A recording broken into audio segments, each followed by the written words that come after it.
السلام عليكم ورحمة الله. مرحبا بكم مرة أخرى في قناة شهيوات الفاسية.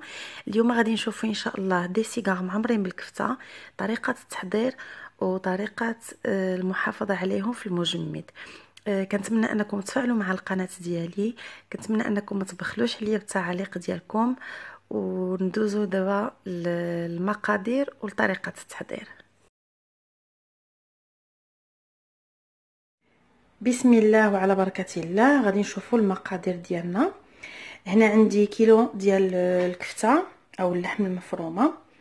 هنا عندي الحشوه، غادي نحتاجو هنايا الشعريه الصينيه، زيت الزيتون الا كانت عندكم مجهده خلطوها، ديروا زيت الزيتون مع زيت المائده. هنا عندنا لي شامبينيون او الفطائر. هنا عندنا الليمون مصير او الليمون حامض مصير. هنا عندنا الزيتون مقطع هكذا شرائح. العطريه غادي نحتاجو فلفله حمراء، الملحه، الابزار. انا كندير هنايا الكفته دائما تنزيد لها شويش نتاع القرفه، الكوزه والكمون. هنا غادي نحتاجو الهريسه. وهنا بدي بيان سور طحنت عندي البصله والثومه وقزبور معدنوس مطحونين. هنا اول ما غادي نديرو غادي ندوزو، غادي نصوبو نعطرو الكفته ديالنا. نديرو الفلفله حمراء، القرفه، الكوزه، كمون، الابزار والملحه.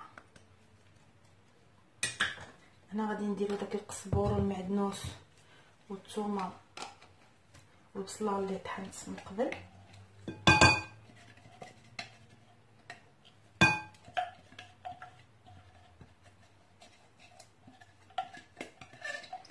ودابا غادي ندوز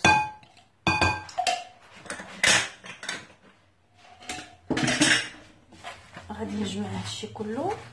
غادي ندير واحد المقله ديالي تسخن، ندير لها واحد المعلقه ديال الزيت، وغادي ندوز نشحر الكفته ديالي ان شاء الله. هنا من بعد كتسخن لينا المقله ديالنا، تنديرو داك الكفته اللي درنا لها توابل. بسم الله.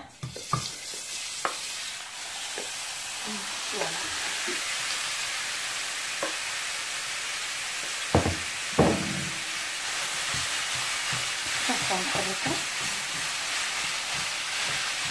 وفي نفس الوقت درت واحد طاوه ديال الماء سخون باش غادي نسلقوا فيها الشعريه الصينيه ديالنا. هنا من بعد ما تشحرت لي الكفته ديالي درتها هنا في واحد الاناء محدها باقيه سخونه. غادي ندير لها الزيتون اللي قطعناه شرائح، غندير لها لي شامبينيون او الفطائر، غادي نديرو داك الحامضه مصيره. حاجه وحده نسيت قبل ما قلتها لكمش، ولكن غادي نخلي لكم المقادير مضبوطه ان شاء الله في صندوق الوصف.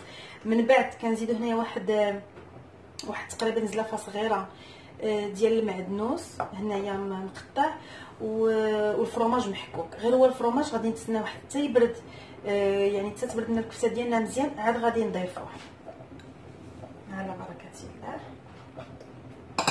وغادي نديرو شويه ديال الهريسه.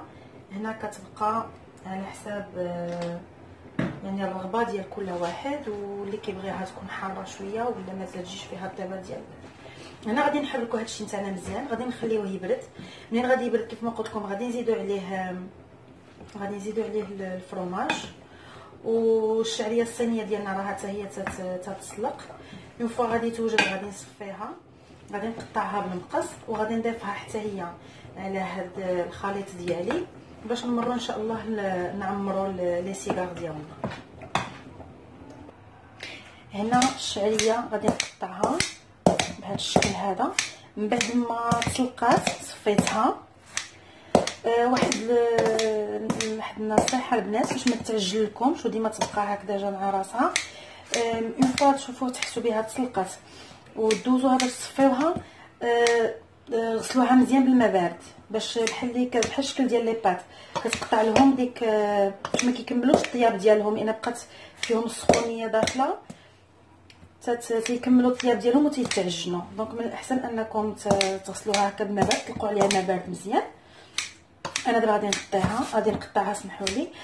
بما ان هذا الاناء عندي صغير غادي نضيف الكل هنايا وغادي نحركهم وغادي ندير لهم هذيك الفرماج اللي عندي تما ونتابعوا باش ندوزو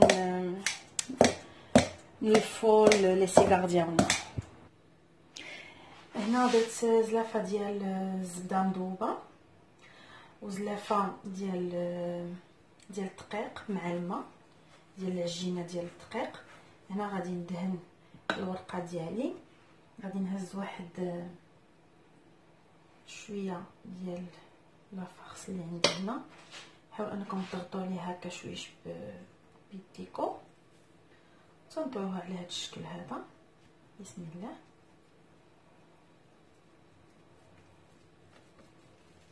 انا تندير لها شويش نتا العجينه ديال الدقيق باش كنلصقها مزيان وتنزلها.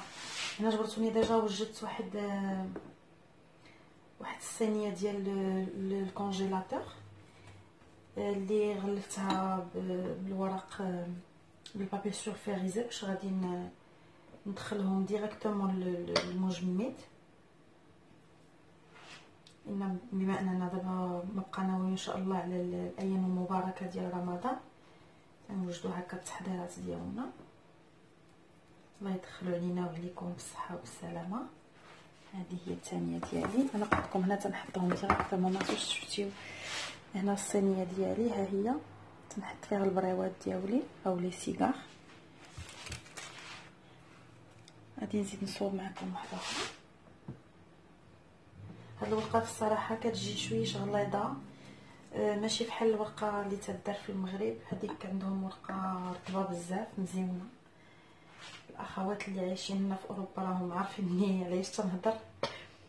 هاد الورقه شويش ماشي لينه، دايره بحال الورقه ديال الدفتر ولكن معليش.